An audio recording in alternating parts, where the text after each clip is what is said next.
ஸ்ரீமதே ராமானுஜாய நமக. ஆண்டாள் திருவடிகளே சரணம். அடியேனுடைய பணிவான நமஸ்காரம் அனைவருக்கும். இந்த 4வது பாசுரம் இன்றைக்கு. அதுல லோகக்ஷேமத்துக்கான வழி யாதுன்னு சொல்றா நம்ம ஆண்டாள். வாழ உலகினில் பெய்திடாய்ன்னு மழை தேவதையான இந்திரனை பார்த்து சொல்றா. மழை எப்படி பெய்யணும்னு ஆர்டர் போடுறா. அந்த ஆர்டர் போடுற அந்த பாசுரத்தை முதல்ல நாம் சேவிப்போம். ஆழிமழை கண்ணா ஒன்னு நீ கைகரவேல் ஆழியுள் புக்கு முகர்ந்து கொடா தேரி ஊழி முதல்வன் உருவம் போல் மெய் கருத்து பாழியந்தோளுடை பற்பனாபன் கையில் ஆழி போல் மென்னி வலம்புரி போல் நின்னதிர்ந்து தாழாதே சார்ங்க முதைத்த சரமழை போல் வாழ உலகினில் பெய்திடாய் நாங்களும் மார்கழி நீராட மகிழ்ந்தேலோர் எம்பாவாய். இந்த பாசுரத்துல ஒரு சிறப்பு எழுத்து 11 தடவை வந்திருக்கு. எந்த எழுத்து அப்படின்னா ழ அப்படிங்கிற எழுத்து. ழாவை சாதாரணமா யாருமே சரியா உச்சரிக்க மாட்டா. வாழைப்பழம் சொல்லுங்கோ அப்படின்னா வாழைப்பழம் அப்படின்னு தான் சொல்லுவா. அந்த ழங்கிற சிறப்பு எழுத்தை நீங்க உட்காந்து சொல்லி பார்த்து எண்ணி பாருங்கோ. 11 தடவை அந்த பாட்டுல வச்சிருக்கா. இந்த எவ்வளவு கிரேட் பாருங்கோ ஆண்டாள். தமிழை எவ்வளவு அழகா ஹேண்டில் பண்ணியிருக்கா. தமிழ் டீச்சர்ஸ்லாம் சொல்லுவா, இந்த பாசுரத்தை குழந்தைகளுக்கு சொல்லி கொடுத்தாலே ழாங்கிற உச்சரிப்பு வந்துடும் அப்படின்னு. அதனால்தான் கவியரசர் கண்ணதாசன் சொல்லுவார், ஆண்டாள் தமிழை ஆண்டாள் எங்களையும் ஆண்டாள் அப்படின்னு சொல்லுவார் அவர். இப்போ இந்த மழை தேவதையை கூப்பிட்டு ஆர்டர் போடுறாளே, பர்ஜன்ய தேவதையான அவனுக்கு ஆர்டர் போடுறாளே. இவளோ 5 வயது குழந்தை, அவரோ ஒரு தேவதை. அவரை பார்த்து ஆர்டர் போடுறாளே, இது ரொம்ப டூ மச்சா இல்லையா அப்படின்னு கேட்டா இல்லையா. ஏன்னா பெரிய வேதாந்த விஷயத்தை, உபனிஷத்துல சொன்ன விஷயத்தை இங்க எடுத்திருக்கா நம்ம ஆண்டாள். உபனிஷத்தில் என்ன சொல்றது அப்படின்னா, சர்வேஸ்வரனான நாராயணனை உள்ளபடி உணர்ந்தவர்களுக்கு எல்லா தேவதைகளும் ஏவல் கேவல் செய்ய காத்துருக்கு அப்படின்னு சொல்றது உபனிஷத். ஆண்டாள் கோஷ்டி எப்பேற்பட்டவா, நாராயண பக்தர்கள் அவள்லாம். அவனை குறிச்சு அவள்லாம் விரதம் இருக்கார்கள். அதனால இவா கிட்ட அபச்சாரப்படக்கூடாது. ஏற்கனவே கண்ணன் எம்பெருமான் கிட்ட நான் அபச்சாரப்பட்டுட்டேன்.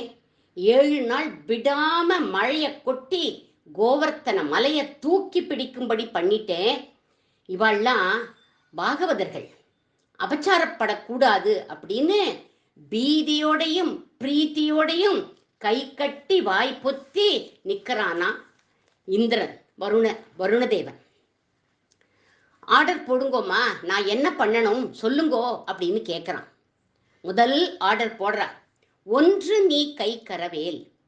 ஒளிவு மறைவு இல்லாம பாபம் பண்ணினவா புண்ணியம் பண்ணினவான்னு பார்க்காம, வஞ்சனை பண்ணாம நாடு முழுக்க மழை பொழியணும் அப்படின்னு ஒரு கட்டளை இட்டுட்டா. இது ஃபர்ஸ்ட் ஆர்டர். உடனே சரிம்மா அப்படின்னு தலையாட்டின்னுட்டான். அடுத்த ஆர்டர், ஆழியுள் புக்கு முகர்ந்து கொடு. நடு சமுத்திரத்துக்குள்ள போய் எல்லா ஜலத்தையும் நீ முகரணும். வெறும் மணல் தான் பாக்கி இருக்கணும் அப்படின்னா சரி, அதுக்கும் ஒத்துண்டுட்டான். 3வதாக ஆணையிடுறா, ஆர்த்தேரி. ஆர்த்தேரி அப்படின்னா பெரிய சப்தத்தோட இடி இடிச்சு கர்ஜிச்சுண்டு மின்னலோட மழை பெய்யணும் அப்படின்னு அனௌன்ஸ் பண்ணி, நான் மழை கொட்ட போறேன் அப்படின்னு இதெல்லாம் ஆர்ப்பரிக்கணும். இடி இடிக்கணும், மின்னல் மின்னணும், அதுக்கப்புறம் நான் மழை கொட்ட போறேன்னு சொல்லணும். இதெல்லாம் முன்னாடி பண்ணணும் அப்படின்னு சொல்லிட்டா. சரி அப்படின்னு ஒத்துண்டான். அப்படி ஆர்ப்பரிச்சு மழை கொட்டுற போது உன்னோட உருவம் எப்படி தெரியுமா இருக்கணும் அப்படின்னு கேட்டா ஆண்டாள். தெரியலையே குழந்தை அதையும் நீயே சொல்லிடேமா அப்படின்னு நான் இந்திரன். உருவத்தை எப்படி வர்ணிக்கிறா பாருங்கோ. ஊழி முதல்வன் உருவம் போல் மெய்கருத்து. ஊழி அப்படின்னா சிருஷ்டின்னு அர்த்தம்.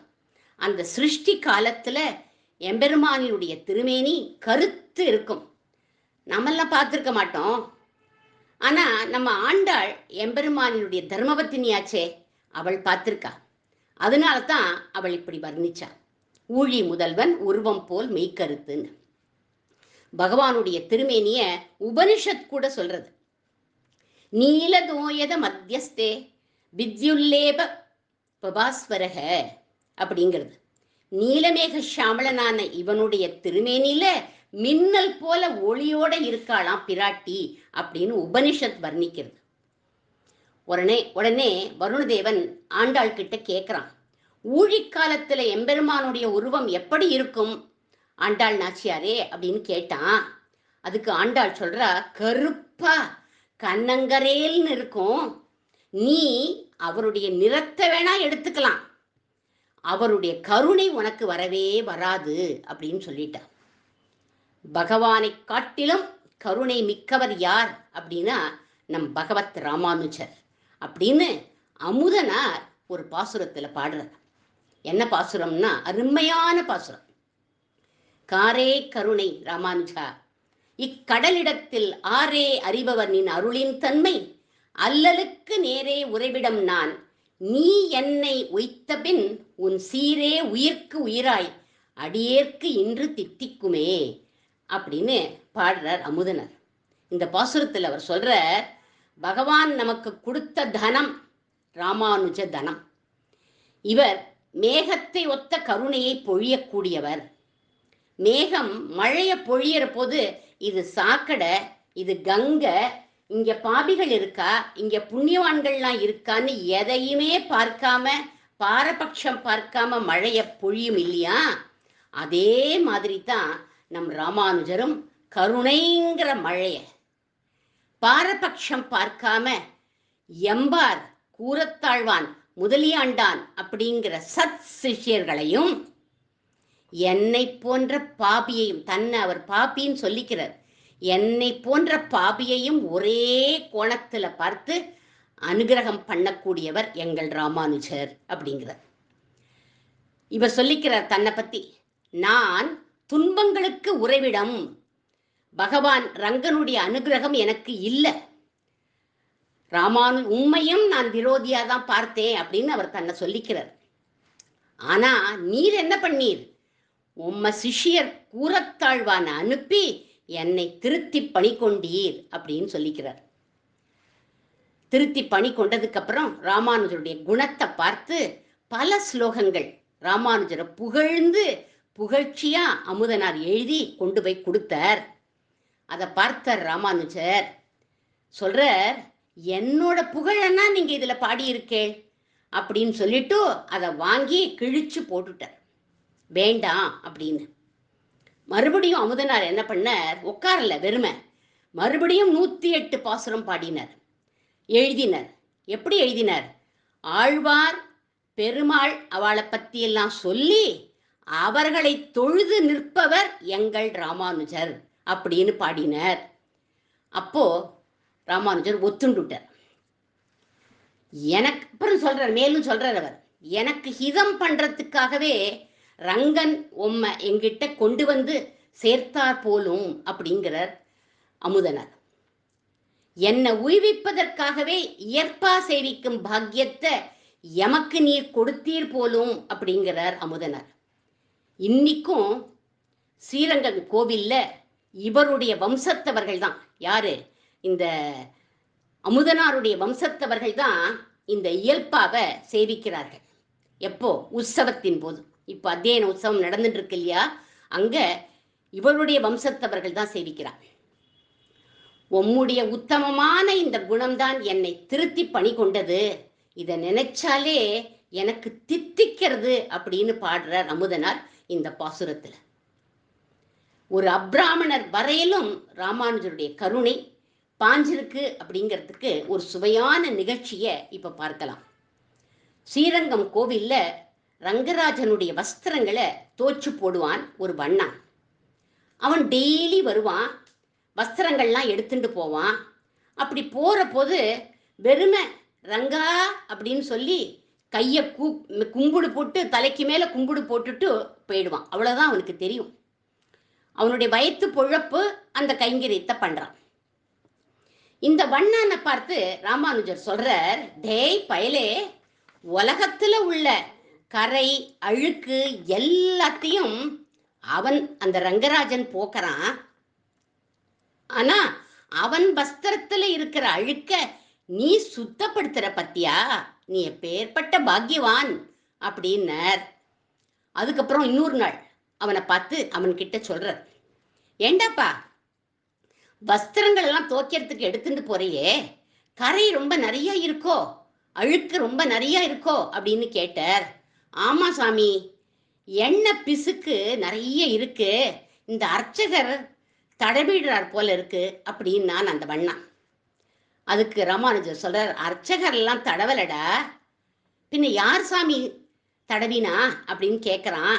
இந்த ரங்கன் தெரு தெருவா சுத்துவான், யார் வீட்டிலையாவது போய் வெண்ணையை திருடி சாப்பிடுவான். ஏன்னா அவன்தான் கிருஷ்ணன், ரங்கன் தான் கிருஷ்ணன், சாப்பிடுவான். அப்படிலாம் கூட பண்ணுவாரா சாமி அப்படின்னு கேட்குறான். ஆமாண்டா, இவன் எப்பேற்பட்டவன், கிருபாலு, எந்த பக்தர் கூப்பிட்டாலும் போயிடுவான், அங்க நன்னா சாப்பிட்டுட்டு வஸ்திரத்துல தொடச்சுண்டு வந்துடுவான். ஓ அப்படியா சாமி, இப்படி ராமானுஜர் ரங்கனை பத்தி சொல்றதெல்லாம் அழகா கேட்டுண்டு போவான். இந்த வண்ணான் ஸ்ரத்தையா துணிகளை தோச்சு மடிச்சு, அந்த காலத்துல அயன் பண்றதெல்லாம் கிடையாது, பார்த்து பார்த்து அழகா மடிச்சு கொண்டு வந்துடுவான். இவன் இப்படி கொண்டு வரதை பார்த்த ராமானுஜர், இவன் நன்னா பக்குவமாயிட்டான் அப்படின்னு தெரிஞ்சுட்டார். நேர ரங்கராஜன் சன்னதிக்கு அவன் அழைச்சிண்டு போயிட்டார். ஒரு நாள் சேவிச்சா நாம ரங்கநாதரை அப்படி சேவிக்கணும். எப்படி? ரங்கநாதர் ஒரு பக்கம் ராமானுஜர் நிற்கிறார், மற்றொரு பக்கம் இந்த வண்ணா. ஏகாந்த சேவை, எப்பேற்பட்ட சேவை பாருங்க அவனுக்கு. ராமானுஜர் ரங்கா அப்படின்னு கூப்பிட்டார். இவன் பார்த்துட்டே நிற்கிறான். ரங்கா, இவன் யாரு தெரியறதா ரங்கா உனக்கு அப்படின்னு கேட்டார் ராமானுஜர். ரங்கராஜன் பதில் சொல்றான், ஓ ரொம்ப நன்னா தெரியறதே, நம்ம ஈரங்கொல்லி இவன் அப்படின்னார். ஈரங்கொல்லின்னா என்ன அர்த்தம் அப்படின்னாக்க வண்ணான்னு அர்த்தம். நம்ம ஈரங்கொல்லின்னு சொல்றாரே பகவான், அப்போ இவன் பேர்ல அபிமானம் அவருக்கு வந்துடுத்து போல இருக்கு அப்படின்னு நினைச்சுட்டார் ராமானுஜர். உடனே கேட்கிறார், இவன் வஸ்திரம் எல்லாம் நன்னா துவைக்கிறானா அப்படின்னு கேட்டார். ஆஹா, ரொம்ப நன்னா துவைக்கிறான், உடுத்திண்டா ஜோரா இருக்கு, சந்தோஷமா இருக்கு ராமானுஜா எனக்கு அப்படின்னார். திருப்தி தானே, சந்தேகமே இல்லையே அப்படின்னு கேட்டார். பரம திருப்தி ராமானுஜா அப்படின்னார் ரங்கராஜன். அப்போ இவனுக்கு நீங்க அனுகிரகம் பண்ணுங்கோளே அப்படின்னார். அதுக்கு என்ன, பண்ணினா போச்சு அப்படின்னு சொன்னார் பெருமாள். ரங்கா, இவனுக்கு மட்டும் இல்ல, இவன் வம்சத்துக்கே நீங்க அனுகிரகம் பண்ணணும் அப்படின்னு சொன்னார் ராமானுஜர். சரி பண்றேனே அப்படின்னு சொன்னார் பகவான். இவன் வம்சம் தொடங்கி இல்ல, இவனுக்கு முன்னால் உள்ள மூதாதையருக்கும் நீங்க அனுகிரகம் பண்ணணும் அப்படின்னு சொன்னார். ரங்கராஜன், ராமானுஜா எனக்கு ஒண்ணுமே புரியலையே, நீ என்ன பேசுற, முன்னாடி கதையெல்லாம் எதுக்கு சொல்ற அப்படின்னு கேட்டார். இல்ல ரங்கா, பழங்கதை ஒண்ணு பாக்கி இருக்கு அப்படின்னு ஆரம்பிக்கிறார். நீங்க கிருஷ்ணாவதாரம் பண்ணி கோகுலத்திலேந்து மதுராக்கு போனீரே. ரங்கன் இதை கேட்ட உடனே நம்மட்டு சிரிப்பு சிரிச்சான். சிரிச்சுட்டே சொல்றான், போனீரே இல்ல ராமானுஜா, போனோம் அப்படின்னு சொல்லு அப்படிங்கிறான் ரங்கநாதன். ஏன்னா பலராமரா கூட போனவர் யாருன்னா நம் ராமானுஜர் தான். அனந்த பிரதமம் ரூபம் லக்ஷ்மணஸ்து ஸ்ததப்பரக பலபத்ரக திருதீயஸ்து கலௌ கஷித் பவிஷ்யதிங்கிற இந்த புராண ஸ்லோகம் என்ன சொல்றது அப்படின்னா, பகவான் ராமனா போற போது கூடவே லக்ஷ்மணர் போவர், கிருஷ்ணரா வந்தா பலராமரா வருவர். ஆதிசேஷன் தான் கலியுகத்துல ராமானுஜரா வந்திருக்கார் அப்படின்னு சொல்றது இந்த ஸ்லோகம். ஆமா ரங்கா, நான் உம்மோட பலராமரா வந்தேன், கரெக்டு அப்படின்னு சொன்னார். ஈரங்கொல்லி இவ்வளவு பேசியிருக்கார். ஈரங்கொல்லிக்கு ஒண்ணுமே புரியல. அந்த வண்ணானுக்கு ராமானுஜரும் ரங்கனும் பேசுறது ஒண்ணுமே அவனோட காதலையும் விழல. ஆனா ஒண்ணு மட்டும் தெரிஞ்சுட்டான், ரங்கனோட பிரத்யட்சமா நம்ம ராமானுஜர் பேசுறார் அப்படின்னு. பகவானுடைய ரூப லாவண்யம் எல்லாம் இவனுக்கு ஒண்ணுமே தெரியாது. ஆனா எப்படி நிக்கிறான், கையை குமிச்சுண்டு அங்க நிக்கிறதே பாக்கியம்னு நினைச்சுண்டு நின்றுட்டு இருக்கான். உடனே ராமானுஜர் கேட்கிறார், தேவரீர் மதுராக்குள்ள நுழைஞ்ச உடனே பண்ணின முதல் லீலை என்ன அப்படின்னு கேட்டார். ஒரு வண்ணான் எனக்கு துணி தரமாட்டேன்னு சொன்னான். மாட்டுக்கார பசங்களுக்கெல்லாம் என்னத்துக்கடா கம்சராஜாவோட ட்ரெஸ்ஸு அப்படின்னு கேட்டான். அப்போ தேவரீர் என்ன பண்ணீர் அப்படின்னு கேட்டார் ராமானுஜர். ஓ அதுவா, ஒரு அரை அரைஞ்சேன், தலை தனியா போயிடுது. அப்பலேருந்து இந்த ஈரங்கொல்லிகள் பேர்ல ஒரு வருத்தம் இருந்தது இல்லையா உங்களுக்கு அப்படின்னு கேட்டார் ராமானுஜர். ஆமா ராமானுஜா, இன்னமும் அந்த வருத்தம் இருக்கு, அது மாறவே இல்லை அப்படின்னு சொன்னார் பகவான். அவனுடைய வம்சம் தானே இந்த ஈரங்கொல்லியும் இந்த வண்ணானும். அவன் மதுரால இருந்த வண்ணான், இவன் இங்க ஸ்ரீரங்கத்துல இருக்கிற வண்ணான். இவனுக்காக அவனை நீங்க மன்னிக்க கூடாதா அப்படின்னு கேட்டார். ரங்கராஜன் கண்கள்ல ஆனந்த பாஷ்பம். சரிடா ராமானுஜா அப்படின்னு விட்டார். மதுரா வண்ணன் இன்னும் மோட்சம் அடையல, அவன் நல்ல கதி அடையணுமேன்னு இவனை கொண்டு அவனுக்கு அனுகிரகம் பண்றார். எங்கேந்து எங்க கனெக்ஷன் பாருங்கோ. அதனால தான் ராமானுஜரை காரே கருணை ராமானுஜா அப்படின்னு அமுதனார் பாடுறார். டேய் பயலே, ராமானுஜர் இப்போ வண்ணான்ட்ட பேசுறார். டேய் பயலே, நன்னா அழகா ரங்கனை சேவிச்சுக்கோடா அப்படின்னார். அடுத்த க்ஷணம் வண்ணானுக்கும் ஸ்வய ரூபத்தை காண்பிச்சார் பகவான். அழகா சிரிச்சுண்டு சயன திருக்கோலத்துல ஆதிசேஷனுடைய 1000 தலையும் ஆடின்னு இருக்கு. தன்னோட ரூபத்தை காண்பிக்கிறார். காண்பிச்சுட்டு கம்பீரமா பேசுறார். உன் காரணம் கொண்டு உன்னுடைய மூதாதையன் எனக்கு பண்ணின பாபத்தை மன்னிச்சுட்டேன், அனுகிரகம் பண்ணிட்டேன் அப்படின்னு சொல்லிட்டார் கம்பீரமா. கதறி அழுதான் இந்த வண்ணா. எப்பேற்பட்ட ஆசீர்வாதம், எங்க குலத்துக்கே கிருபை, யாரால இப்படி பண்ண முடியும் சுவாமி, உங்களை விட்டா. ராமானுஜரை பார்த்து கதறி கதறி அழறான். ராமானுஜர் சொல்ற, ஈரங்கொல்லி நீ பண்ணின்னு இருக்கிற ஒரு கைங்கரியம் அது ரங்கனுக்கு ரொம்ப உகப்பா எடுத்து மகிழ்ந்து போய் உனக்கு அனுகிரகம் பண்ணிட்டார்ப்பா அப்படின்னு. சாமி, இது எங்களுடைய குலத்தொழில், இந்த கோயில் கைங்கரியங்கிறது எங்களுடைய குலத்தொழில். பகவானுக்கே ஞாபகம் இல்லை, நீங்க சொல்லித்தானே எனக்கு இந்த கிருபை சுவாமி அப்படின்னு அந்த வண்ணான் அழுதான். பாருங்கோ, எங்கேயுமே தன்னை முன்னிலைப்படுத்தாம ஒரு காருண்யம் நம் ராமானுஜருக்கு மத்தவா பேர்ல. தற்பெருமை பேசாத காரே கருணை ராமானுஜர். ராமானுஜா அவர் நாமத்தை நம்ம சொல்லுவோமே, அப்பேற்பட்ட அந்த ராமானுஜருடைய நாமத்தை நாம் சொல்லுவோமே, சொன்னால் எப்படி இருக்கும், நாக்கு தித்திக்கும் அப்படின்னு சொல்றார் அமுதனார். இந்த 4வது பாசுரத்துல இந்திரனுக்கு கடைசியா கட்டளை இடுறா நம்ம ஆண்டன். சார்ங்கம் உதைத்த சரமழை போல் பெய்திடாய் அப்படின்னா. சரமழை போல் அப்படின்னா என்ன அர்த்தம்னாக்க, அப்படி கண்டினியூஸா மழை பொழிஞ்சதானால் லோகத்துல வாழ்ச்சி இருக்கும் அப்படின்னு சொல்றா. தானம் கொடுக்கிறவா ஆண்டாள் சொன்ன ஆணைய பின்பற்றி இல்லாதவர்களுக்கு வாரி வாரி வழங்கும் வள்ளலா இருக்கணும்.